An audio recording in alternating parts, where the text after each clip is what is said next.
Hey, thanks for being here. Let's do some pod crashing. Episode number 274 is with Celeste Headlee from the podcast Big Sugar. I'm doing darn well, thanks. Are you from out west? When we say darn well out west, we mean it. I do. I'm from LA. Yeah. All right.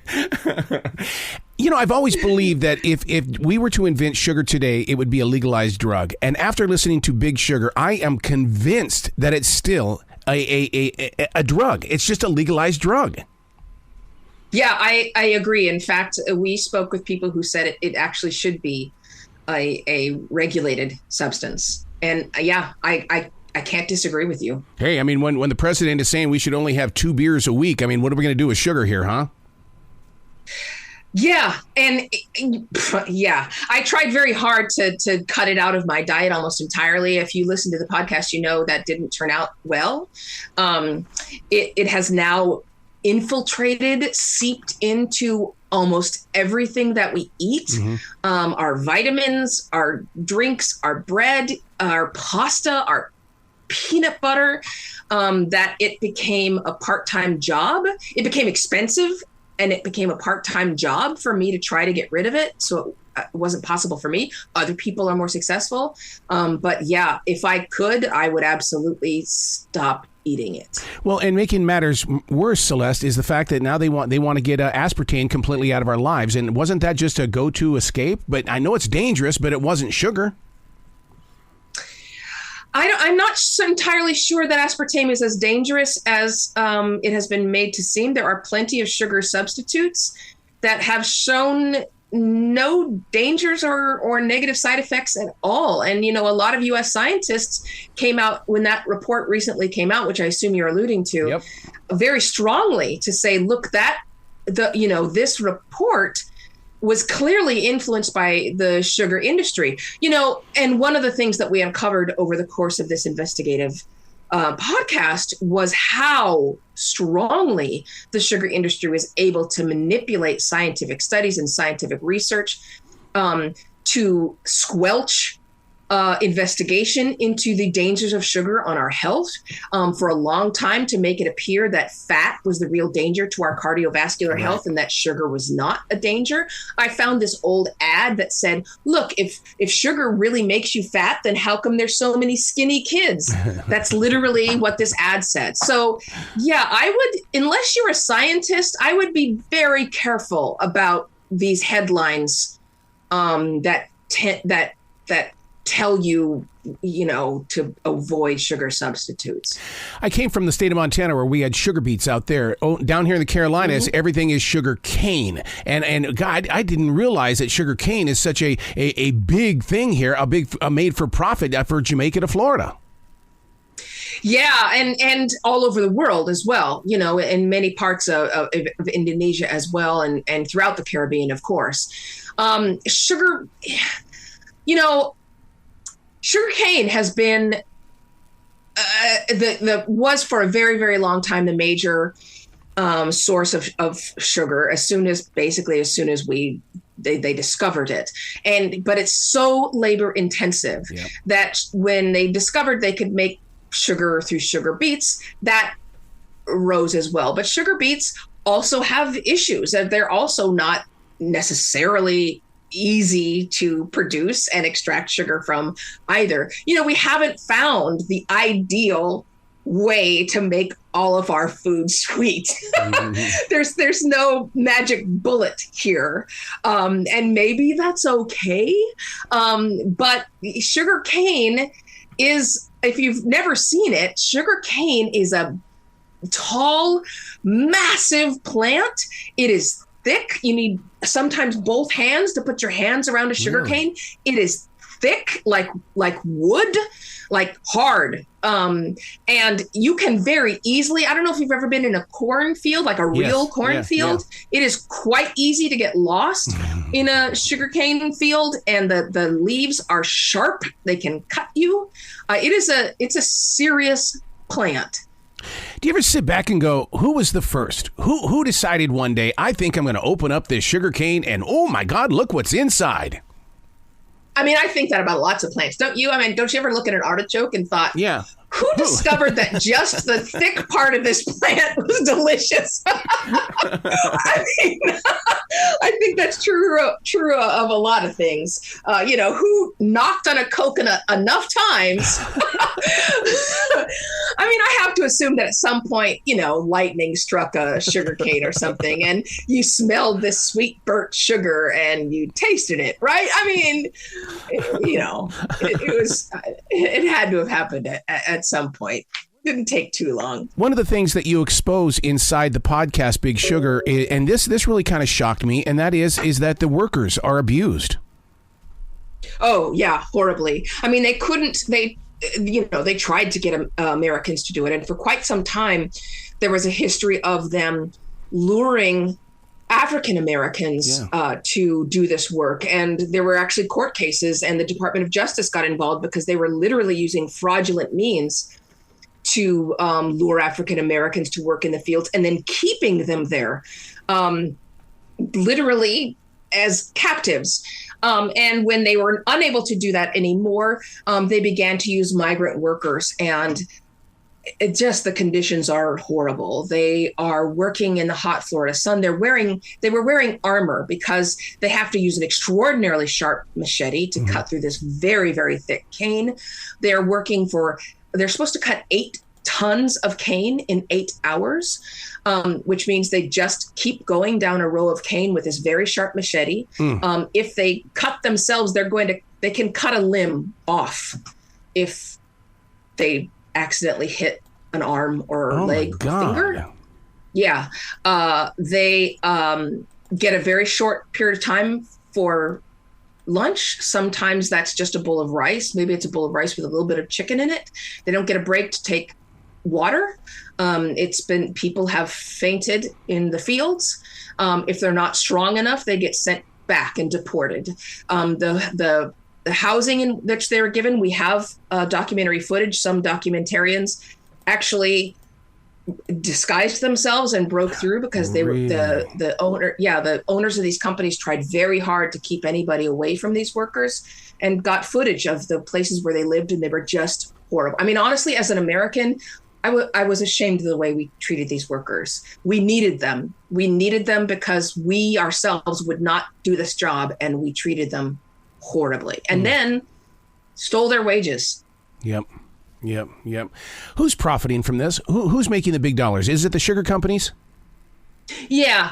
And when you say big dollars, billions. Really? Through the Farm Bill, the U.S. taxpayers pay billions in federal welfare to these sugar companies. We are incentivizing them to plant sugar as though they need it. Sugar is a pretty profitable crop. We don't actually need to incentivize them to plant it, and yet the government does exactly that. So we pay them billions, over $2 billion to plant sugar, and yet we as taxpayers also pay more for our sugar in the grocery store than almost any other developed nation. Yep. So yeah, these small number of people that own these sugar companies are billionaires, massively wealthy. I got to come clean with you, Celeste, in the way that during the lockdown, I took up a job at a grocery store because I just wanted to be with people. And all the carts that people are trying to break out of the building with, all the theft items, I have never seen sugar in a basket. In all the things that they're stealing, I've never seen sugar in a basket. But you have, though. You just didn't realize it because I bet you saw bread. Yeah. Oh, I bet you saw peanut butter. Yep. Okay. I bet you saw. Yep. They have sugar in everything now. It's in beef jerky. Yes, it's in. They put sugar in everything, and I know that because I tried to stop. Doing this podcast put me off sugar, Errol. Like I lost my taste for it, and I tried to cut it out, and it was so hard. It's in everything. Sometimes it's in toothpaste. Yeah, I can see that. Absolutely. Why? Is it because the consumer wants something that tastes good? We don't like the bitter flavor. Is it that we are craving it like people crave their drugs and alcohol? I mean, I think it's just the success of the sugar lobby that they, the more they're able to place their product in products, the more of it they sell. right? So I think that's just how successful they have been. And they have been very, very successful. We are talking about a sugar industry and a sugar lobby that has operated beneath the surface in the shadows and is so incredibly powerful. At one of the stories that we tell in this is a true story of Bill Clinton while he was president in the Oval Office, breaking up with Monica Lewinsky, and has told his aides, leave me alone, I do not want to be interrupted. And yet one of the aides calls in on the intercom and says, there's a phone call for you. And he says, told you I don't want to be interrupted. And the aide says, it's Alfie van Hoel of U.S. Sugar. And the president says, I'll take that call. And he picks up the phone. That's how powerful these sugar barons are. They're brothers. Yeah, they're brothers. Yeah, that's what I thought. Yeah, and because, I mean, when you talk about that inside the podcast, Big Sugar, all of a sudden I'm drawn deeper and deeper into a Scarface-style story here, man. Because, I mean, it really, do you not feel it when you were putting this together? Yeah, I mean, obviously, there's no desktops full of cocaine. But, yes, these are two brothers who grew up in just ridiculous, fabulous wealth in Cuba. Their former home became a national museum, a palace. Castro took over, took everything from him, and they came to the United States and vowed that they would rebuild their empire, and they did. And yeah, they are ridiculously wealthy. We tried so hard to talk to them. And one of the things that came home that, you know, to me so clearly was that if you are wealthy enough in the United States, you don't have to answer questions. Right? Yeah. Yep. Is there a sugar cartel? I mean, in the broad sense of that word, yes. Wow. I think it's okay to call it that. If you're talking about cartel in terms of Mexico yeah. and drugs, yeah. No, obviously it's not literally that. But, you know, the Cato Institute, the libertarian institution, they did a long, in-depth policy analysis on the sugar industry, and it was called Candy-Coated Cartel, Time to Kill the U.S. Sugar Program. Oh, no. Oh, my God. Who's knocking on your door from this sugar company? Because somebody's got to be coming to your door going, will you stop it? You're saying way too much.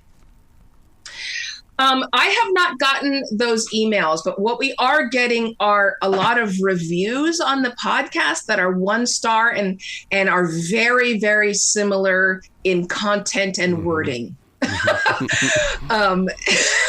Suspiciously similar. It's almost like when you go to Amazon and you find a whole bunch of 5-star reviews that sound really, really similar, yeah. and they all misspell the same words. Do you know what I'm talking about?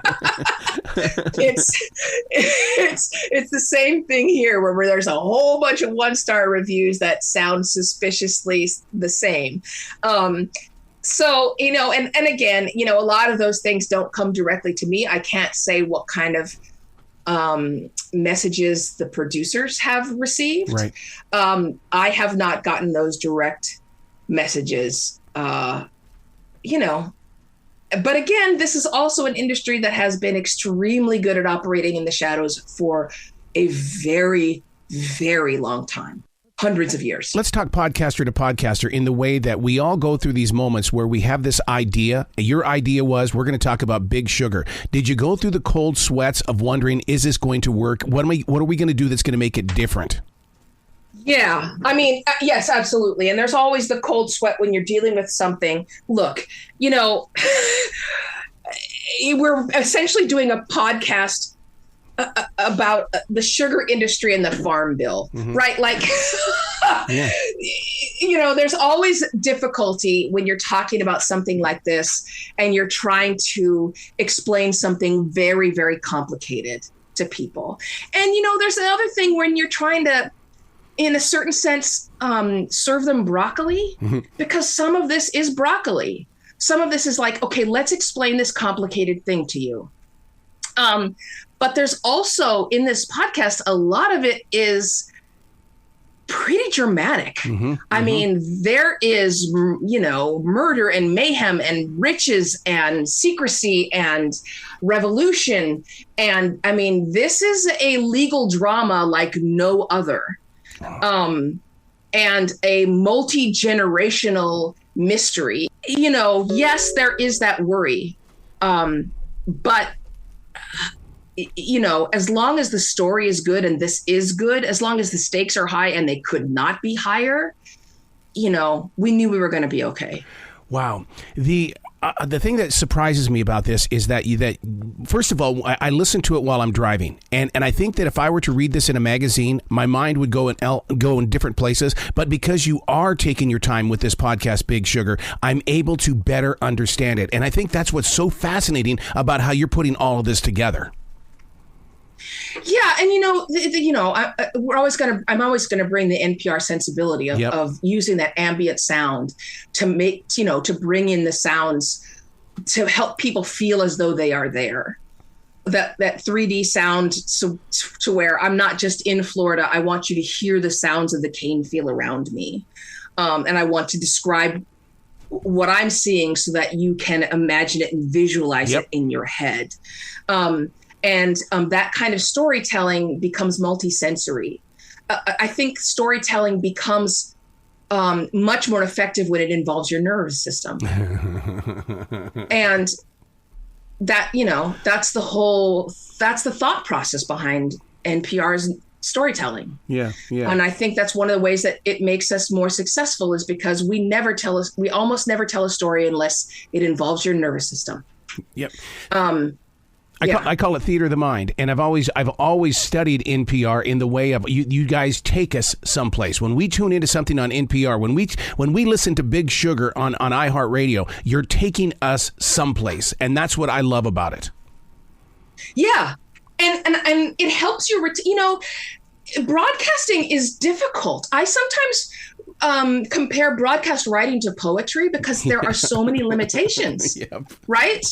You have to keep your writing very simple. You can't write like you're in the New York Times. You can't have all these subordinate clauses and difficult fancy words because people can only have their ears in which to take it in. They can't go back and reread. They can't look things up in the dictionary. Right. They're taking in that information only orally, and you have to make it clear and precise.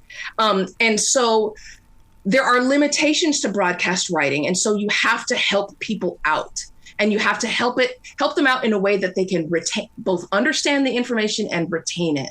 And so, making it so that it's multisensory and so that the storytelling has a beginning and a middle and an end. One of my editors used to compare it to a trapeze. She's like, you need to make sure that the next rung is there for the listener. That when they let go of that rung, the next rung is there. You got to come back to this show anytime in the future. The door is always going to be open for you. Really appreciate that. Thanks. Well, you be brilliant today, okay? I plan on it. Thanks. You too.